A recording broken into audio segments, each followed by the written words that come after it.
ఒరే నా పేరేంటి? విచిత్ర మమ్మీగా సార్. విచిత్ర మమ్మీ ఏంట్రా? నా పేరు డిటెక్టివ్ టామీ.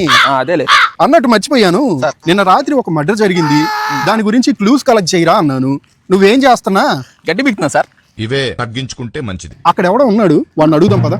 సార్ వాడు ఒక సినిమా పిచ్చోడు సార్, వాడితో మీకెందుకు సార్? వాడి దగ్గర నుంచి నిజం ఎట్లా రాబట్టాలో నేను లాగుతారా? నీ పేరేంటి? అడ్రస్ చెప్పు నీదో సార్. ప్యాచీల పార్తు. అసలు పేరు చెప్పరా? చిరంజీవి. నీ భార్య పేరు? శ్రీదేవి. శ్రీదేవా? ఆకుచాటు పిండి తెడిసే శ్రీదేవా? 6వ లైన్ లో ఒక్కపడి అమ్ముకునే శ్రీదేవి. ఇక్కడ ఏం చేస్తున్నా? నాకు 3 కాంపిటీషన్ ఉన్నారు, వాళ్ళ మీద ఎలా అయినా గెలవాలని చెప్పి ఇక్కడికి వచ్చి తపస్సు చేస్తాను. ఎవరు వాళ్ళు? బాలయ్య బాబు, నాగార్జున, వెంకటేష్. నైట్ ఇక్కడ మర్డర్ జరిగింది, నువ్వేమన్నా చూసావా? తెలీదు. ఏంట్రా అన్నిసార్లు చెప్పా? Cinema effect. వీటి దగ్గర నుంచి నిజం ఎలా రాబట్టాలో ఇప్పుడు చూపిస్తా. నైట్ ఏం జరిగిందో నువ్వు చెప్పావంటే నిన్నే హీరోగా పెట్టి సినిమా తీస్తా. సినిమాలో జరుగుద్ది.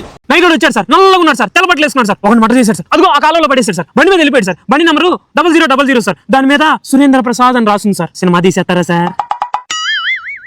సినిమా ఎప్పుడు తీస్తారు సార్? రేపా? ఇయాలా? ఎల్లుండా? ఆగు. సినిమాలో హీరో క్యారెక్టర్ రన్నర్. సో నీకు కట్ చెప్పేంత వరకు నువ్వు రన్నింగ్ చేసావు అనుకో, ఆ సినిమాలో నువ్వే హీరో. అయితే యాక్షన్ చెప్పండి. యాక్షన్.